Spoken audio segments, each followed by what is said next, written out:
Sa araw na ito no, ay mayroon tayong dalang sapal dito ng niyog. Galing natin ito no sa ating kaibigan na gumagawa ng suman dito sa aming lugar, yung tinatawag dito sa amin na binubod. Sa bawat araw no ay 30 piraso yung niyog na kinukudkod nila. So ganito no karami yung nakuha natin, mga halos kalahating sako din ito no. Pagkatapos kasi na makuha nila yung gata ng niyog ay tinatapon lang nila yung sapal. Hihingi natin no, yung sapal ng kanilang niyog para magamit natin para sa ating patuka sa ating mga manok no.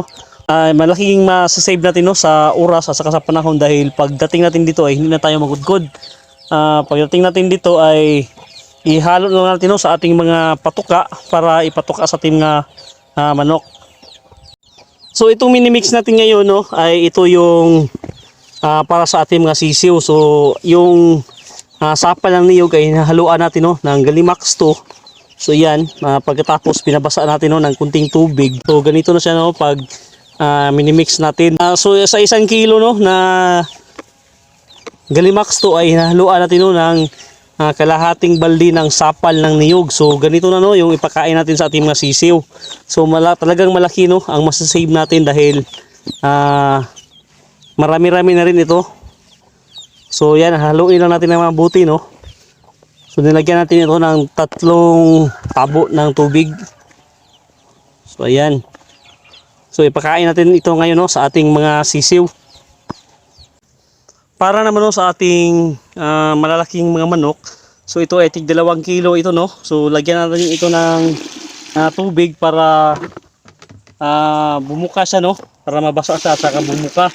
So sa bawat 2 kilo ng feeds na inilagay natin ay lagyan natin siya no ng pupunuin natin siya ng sapal ng niyog. So ayan, pupunuin natin siya ng sapal ng niyog para sa ating mga manok na malalaki na no. Yan, lalagyan muna natin ito ng tubig para bumuka siya at pagkatapos lagyan natin ng niyog.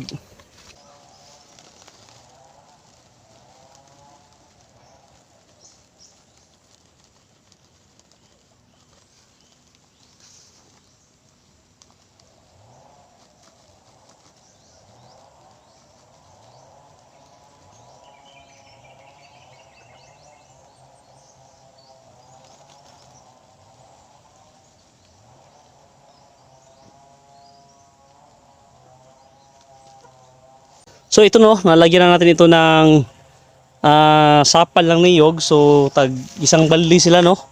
So ito ay hayaan na natin ito ng mga 10 minutes para bumuka yung feeds ilalim. At pagkatapos haluin natin no. Pagkatapos natin haluin ay saka na natin ipapakain sa ating mga manok. So hintayin natin no na mga 10 to 20 minutes para bumuka yung feeds. At ang sobra naman na sapal no sa ating nakuha ay inilagay muna natin dito, ini-air dry natin to para matanggal no yung kanyang moisture saka hindi siya masisira.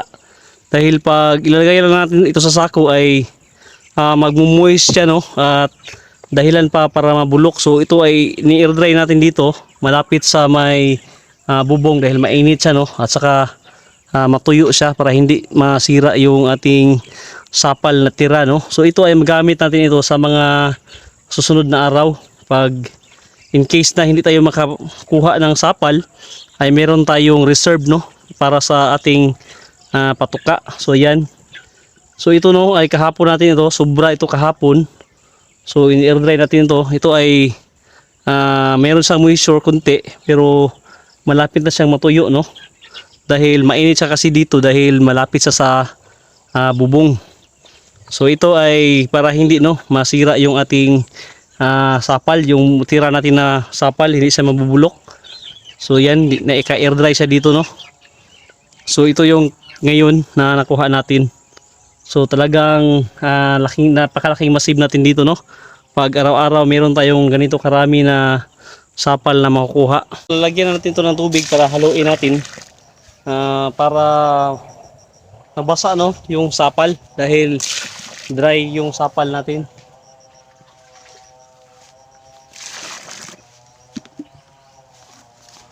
No, haluin lang natin ito mabuti. So ito no, haluin lang natin ito ng mabuti para ma-mix no yung feeds at saka yung ating sapal ng niyog.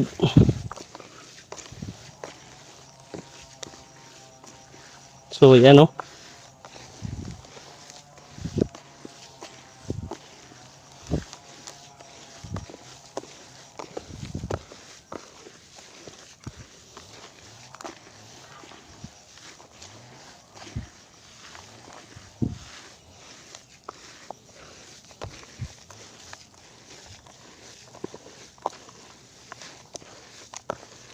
So ito ano yung ipakain natin sa ating mga manok.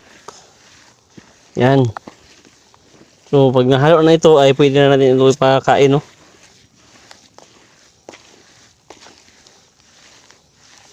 Dahil pag wala tayong hinihalo dito ay talagang malaki no yung gagastusin natin sa ating feeds. So mabuti na lang na kausap natin no yung kaibigan natin, kaya yun nakakuha tayo ng sapal sa kanya. Dahil sayang no, itinatapon lang kasi nila yung sapal. So para naman mapakinabangan natin ay hihingi natin sa kanila. So ready na ito no, para ipatuka sa ating mga manok. So ito na yung ating masisiyo no.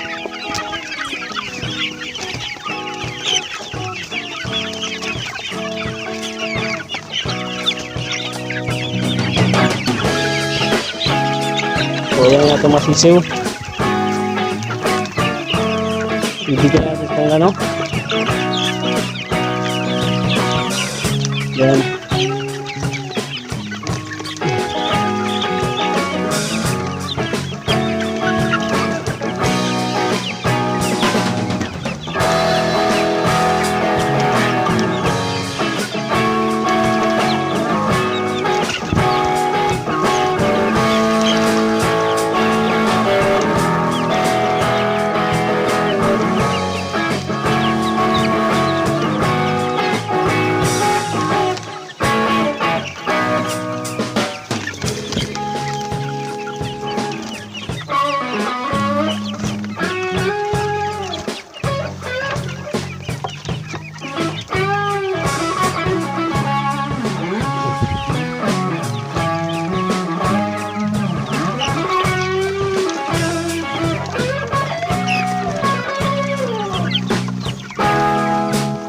So sarap na sarap yung ating mga sisiw sa kanilang patuka.